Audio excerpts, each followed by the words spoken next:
मैं चेतराम मीना, सहायक आचार्य, राजकीय महाविद्यालय Karauli, BSc third year, development biology. Topic जनन स्तर व उससे बनने वाले अंग। गैस्ट्रुलेशन व डिफरेंशिएशन या ऑर्गेनाइजेशन में हमने बात करी कि तीनों जनन स्तरों के द्वारा जंतु के विकास में, भ्रूण के विकास में प्रत्येक स्तर द्वारा अलग अलग अंगों का, ऊतकों का निर्माण होता है। गैस्ट्रुला भवन के समय भ्रूण त्रिस्तरीय हो जाता है तथा प्रत्येक स्तर एक्टोडर्म, एंडोडर्म व मीजोडर्म एक उपकला परत को जन्म देती है।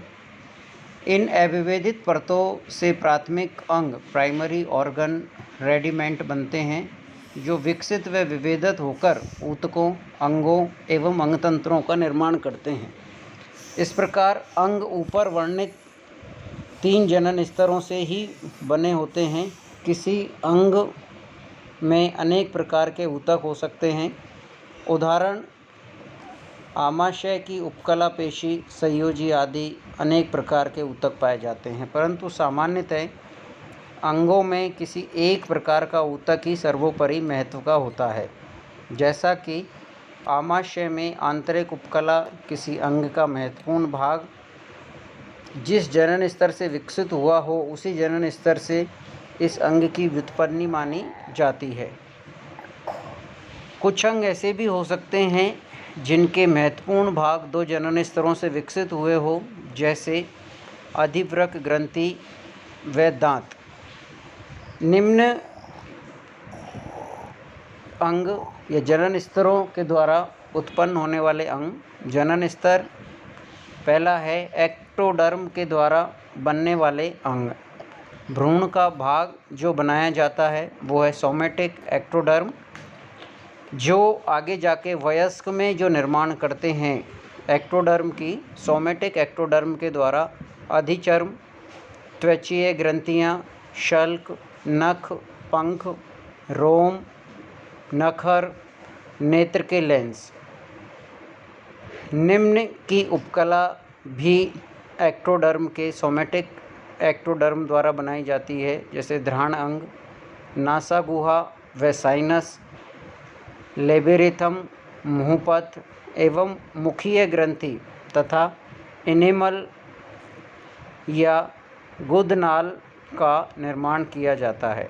अग्र पिट्यूटरी व त्वचीय संवेदी अंग भी सोमेटिक एक्टोडर्म के द्वारा ही बनाए जाते हैं।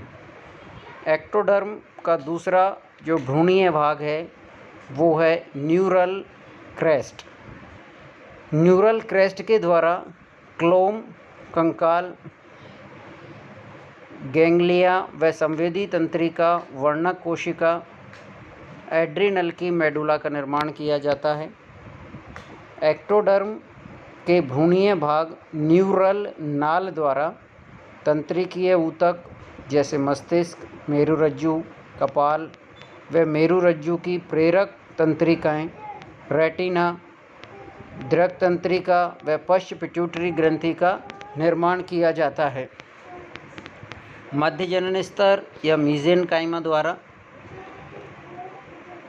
भ्रूण में नोटोकॉर्ड में एक प्रकार का दृढ़ प्रत्यास्थ संयोजी ऊतक जो कशेरुक जंतुओं में कशेरुक दंड से के विकास के साथ समानित हो जाता है, परंतु एम्फियोक्सिस जैसे निम्न कॉर्डेट में स्पष्ट होता है।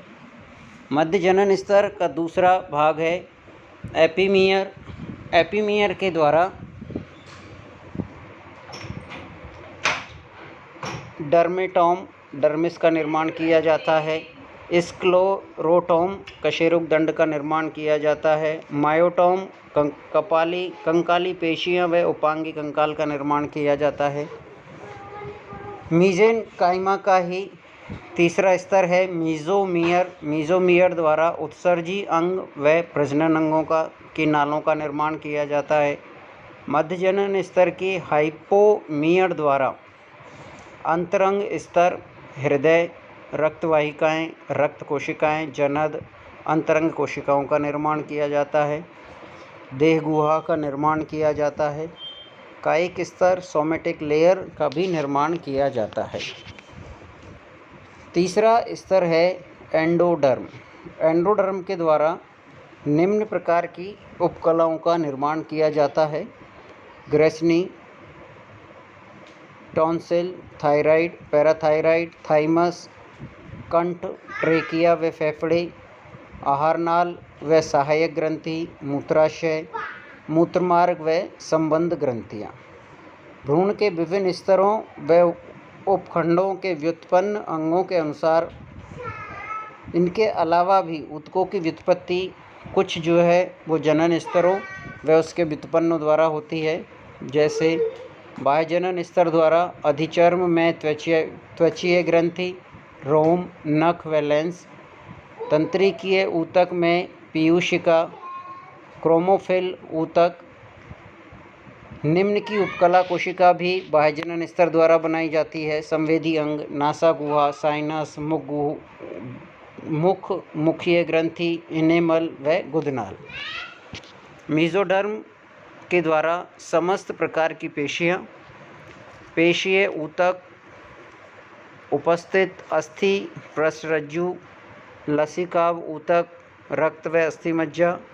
निम्न की उपकला मीजोडर्म के द्वारा बनाई जाती है: रक्त वाहिकाएँ, लसिका वाहिकाएँ, देह गुहा, वृक्क व मूत्रवाहिनी, अधिवृक्क, कॉर्टेक्स, जनन व इनकी नालें। अंतः जनन स्तर द्वारा ग्रेसनी में जिह्वा की मूल कर्णनाल, टॉन्सिल, थायराइड, पैराथायराइड, थाइमस का निर्माण, कंठ, ट्रेकिया व फेफड़ों का निर्माण, आहारनाल व संबंध ग्रंथियों का निर्माण, मूत्राशय, योनि, मूत्रमार्ग व संबंध ग्रंथियाँ। इस तरह से एक जंतु के भ्रूण के विकास में संपूर्ण ऊतक, अंगों व अंग तंत्र का निर्माण तीनों जनन स्तरों के द्वारा ही होता है। एक्टोडर्म द्वारा विशेष रूप से, एंडोडर्म द्वारा अपने रूप से और मीजोडर्म द्वारा अनेक अंग और इस तरह से अंग तंत्रों का निर्माण हो जाता है। धन्यवाद।